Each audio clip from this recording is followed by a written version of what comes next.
नमस्कार दोस्तों, आप सुन रहे हैं पुष्पा सक्सेना की कहानी मुट्ठी भर खुशी। मम्मी और पापा में आज सुबह से फिर ठन गई है। दोनों का अहम हमेशा आड़े आ जाता है।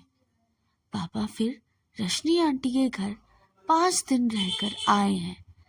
पापा का आक्रोश भरा स्वर जोर से सुनाई पड़ रहा है। जाऊंगा, 1000 बार जाऊंगा। मैंने कोई पाप नहीं किया है। मेरे अपने हैं वे लोग। यहाँ तो गैरों को गले लगाया जा रहा है। जब से पापा आए हैं मम्मी आहत है। विवाह के 15 वर्षों बाद भी उनकी स्थिति में जरा भी परिवर्तन नहीं आया है। रश्मि आंटी ने मम्मी का 1000 बार अपमान किया है। जानबूझकर मम्मी की अपेक्षा की है। हमें तिरस्कार किया है। मम्मी की उपेक्षा और अपमान एक बार पापा ने महसूस करा। ठीक है, अब रश्मि से कोई नाता नहीं रखूंगा। कितनी ढेर सारी खुशी मम्मी के मुंह पर छलक आई थी। पूरे दिन गति गीत गुनगुनाती रही थी। पर अब आश्वासन के बाद पापा क्यों रश्मि आंटी के पास जाते रहे? पापा ने अपनी प्रॉमिस क्यों तोड़ा? उनके वहां जाने से मम्मी का मुख कुमलाया गया। कितनी असहाय दिखती है मम्मी। मम्मी के बेडरूम से उनकी सिसकियां सुनाई पड़ रही है। भयभीत रेखा जाकर भी बिस्तर में दुबकी हुई है। नन्ही सी रेखा मुझ पर कितनी निर्भर हो गई है। मम्मी को अपनी नौकरी और ढेर सारी समस्याओं से फुर्सत कहाँ मिल पाती है। हम दोनों स्कूल, घर, बाहर की ना जाने कितनी बातें कर डालते हैं। कभी हम दोनों की बातों में रेखा की बातें कि कुछ अंश अगर मम्मी की पकड़ में आ जाते हैं तो उन्हें कितना आश्चर्य होता है। नन्ही सी रेखा इतनी ढेर सारी बातें कैसे करती है। हम दोनों ने मिलकर मम्मी को कितने अच्छे ढंग से एनालाइज किया है। मम्मी ने ना जाने क्यों कुछ एक ही ग्रंथियां से ग्रसित है। उनमें से एक सर्वोपरि है कि मम्मी को खूब महत्व मिले। शायद पापा से मिली उपेक्षा से इस ग्रंथि को और भी दृढ़ कर दिया है। मम्मी हमेशा कहती है कि पापा ने व्यर्थ ही विवाह किया। उन्हें पत्नी की आवश्यकता ही नहीं थी। मम्मी के अनुसार पापा पर रश्मि आंटी इस तरह हावी रही कि उन्हें हर बात में मम्मी को रश्मि आंटी से ही तोला। कई बातों में मम्मी रश्मि आंटी से भारी पड़ती थी, पर पापा ने कभी जानने की कोशिश ही नहीं की। मम्मी बताती है पापा भी दादी की सदैव अवहेलना करते थे। इस बात के लिए पापा और बाबा के प्रति कभी सदैव नहीं हो सकी। फिर अपने जीवन में पापा वही भूल क्यों दोहरा रहे हैं? चाचा ताऊ जी ने शायद इसलिए अपनी पत्नियों को आवश्यकता से अधिक महत्व दिया, पर मम्मी को वह आदर स्नेह पापा से कभी क्यों नहीं मिल सका। मम्मी पापा जब खुश रहते थे घर स्वर्ग लगता था, पर कांच जब चटक आए तो भय हमेशा मुझ पर हावी रहता है। छुट्टियों में मम्मी ने कश्मीर जाने का प्रोग्राम बनाना चाहा था, पर मैं टाल गई थी। कारण जान मम्मी का मुख घने अफसास से काला पड़ गया। वहां जाकर भी तुम्हारा और पापा का झगड़ा होगा। उस समय उदास मम्मी पर कितना तरस आया था, मानो हम भी उन्हें अपराधी करार दे रहे थे। पापा की उपेक्षा का जहर मम्मी पीती रही। मम्मी कहती है कुछ पाने के लिए बहुत कुछ खोना पड़ता है, छोड़ना पड़ता है। मम्मी अपना अतीत, अपना सब कुछ छोड़कर पापा को चाहती थी, पर पापा क्यों मम्मी की पकड़ से हमेशा बाहर रहे।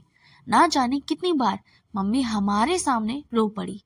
इन्हें मैं कभी ना पा सकूंगी। अपना सब कुछ देकर कुछ भी ना पा सकी। एकदम लीती रह गई हूं मैं। मम्मी ने जब पापा के अन्याय का विरोध करना चाहा, पापा ने मम्मी से बात करना बंद कर दिया। पापा का तिरस्कार मम्मी की रक्त में बहता है। मम्मी दिल से बहुत उदार है। कोई जरा सा भी उनके लिए करे, मम्मी अपना प्राण देने को तत्पर रहती हैं। पापा भी बहुत उदार है, पर ना जाने क्यों मम्मी के प्रति पापा सदैव अनुदार रहे। मम्मी को पापा का न्याय नहीं मिल सका। मम्मी को एड कॉलेज में पढ़ी थी। अपने समय की बेहद स्मार्ट मेधावी छात्रा थी। रजनी आंटी ने मम्मी को देखते ही पापा से कहा था, बहुत तेज है, तुम्हें तो बेच खाएगी। तनिक इतरा कर हल्की मुस्कान ला और भी जोड़ा था, वह तो हम ही थे, इस आसानी से तुम्हारे बहकावे में आ गए, ये तो पूरा घाघ दिखती है। शायद उसी दिन पापा ने गांठ बांध ली थी, मम्मी को अंगूठे तले धर रजनी आंटी को अपना पुरुषत्व से पराजित करा देंगे। विवाह के बाद जब घर में सबको मक्खन ब्रेड मिलती थी, पर मम्मी को रोटी के साथ अचार दी जाती थी। चतुर दादी को पापा का रुख तो पता लग गया था। माँ के घर मम्मी कभी बासी रोटी चखी भी नहीं थी। ना जाने कितने आंसुओं के साथ बासी रोटी गले से नीचे उतरती थी। मम्मी एक बार अस्वस्थ थी। स्थिति की गंभीरता देखकर डॉक्टर ने उन्हें एडमिट कर लिया था। पूरा दिन उपवास में बीता।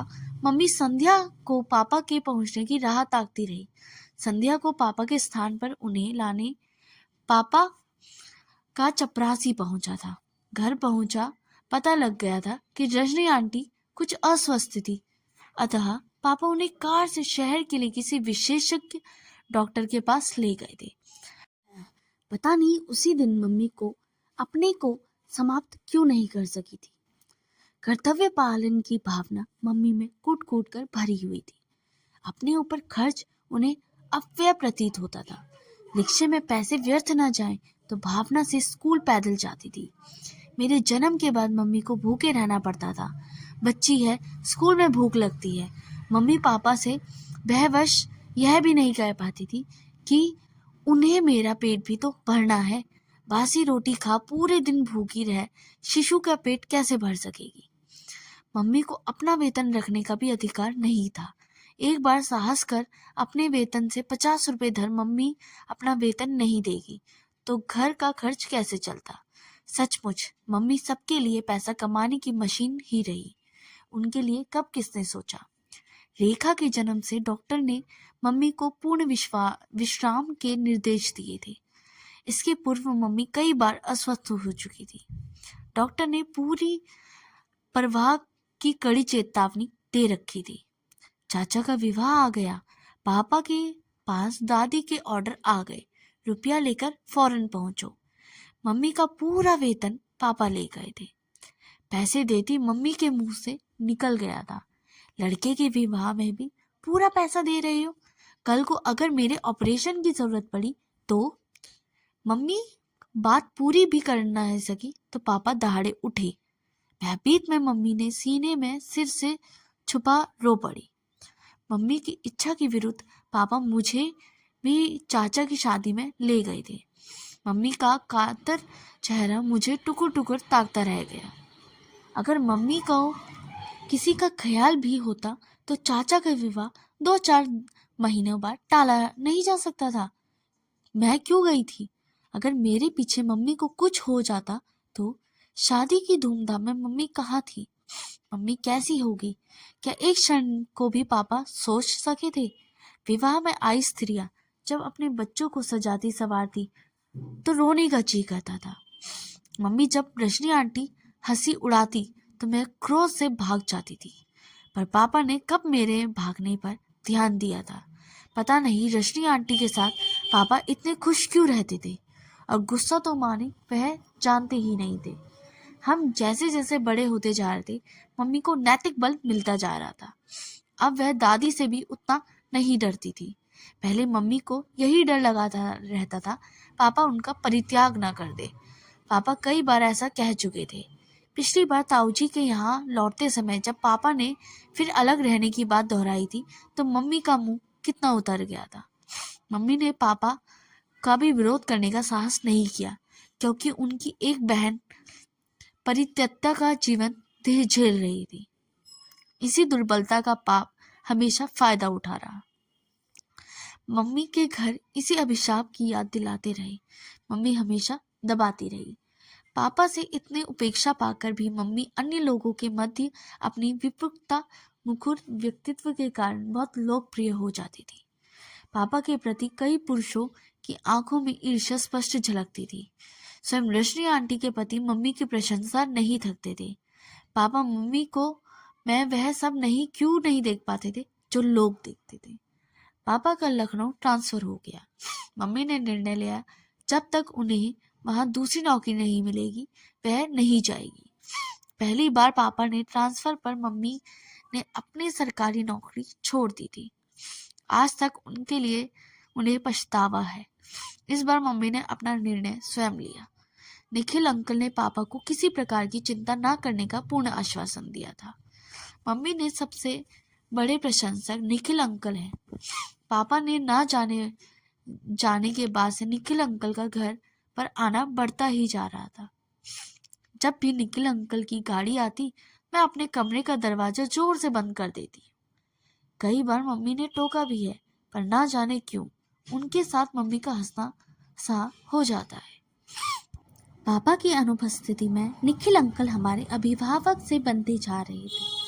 मेरी पढ़ाई में रुचि लेते थे, पर उनकी बताई हर एक बात ठीक उल्टा करना मानो मेरा उद्देश्य हो गया है। निखिल अंकल रोज रोज चले आते हैं। क्या एक दिन भी घर पर रहना अच्छा नहीं लगता उन्हें? बार बार निखिल अंकल का फोन आता है। उन्हें क्या और कोई काम नहीं है? मम्मी की इतनी परवाह रखने की उन्हें क्या जरूरत है? मम्मी की हर बात यूं मुग्ध होना अच्छा लगता है। मम्मी के मुंह से निकली हर पूरी बात करना शायद ऑफिस के काम से भी अधिक महत्वपूर्ण है। मम्मी क्यों छोटे छोटे कामों का दायित्व भी अंकल को दे देती है? क्या मैं वह काम नहीं कर सकती?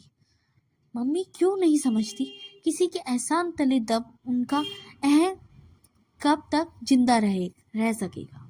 पिछली बार जब पापा लखनऊ से आए थे, निखिल अंकल को लेकर मम्मी और पापा में कुछ कटु बातें हो गई थी। मम्मी कितना रोई थी। घर में जब पापा रहे तनाव बना रहा। निखिल अंकल पर कितना क्रोध आया था। यह सच है, पापा मम्मी के लिए प्रति सदैव अनुदार रहे हैं, पर पिता के रूप में वह हमारे लिए उनके हृदय में अगाध स्नेह है। पहली बार लगा पापा अंदर से टूट गए हैं। ऊपर से वह मम्मी को डांटते रहते थे, क्रोध करते थे, पर स्वयं कहीं गहराई में वो बहुत आहत थे। क्या मम्मी ने अपनी उपेक्षा का प्रतिशोध लिया है? नहीं, मम्मी कभी ऐसा नहीं कर सकती। शायद मम्मी अपनी जिस उपेक्षा के मैं वर्षों से पालती आई थी, निखिल अंकल ने छलकते स्नेह से उसे ढूंढ सा हरे पत्थरों की पुष्पित और पल्लवित कर दिया था। पापा की अनुपस्थिति में मम्मी का व्यक्तित्व कितना सहज हो उठा था। हर बात में अपनी बुद्धिमत्ता, हाजिर जवाबी, परिहास से मम्मी आश्चर्यान्वित कर देती है। मम्मी ने इस नए व्यक्तित्व से पापा सर्वथा अपरिचित क्यों हो गए थे?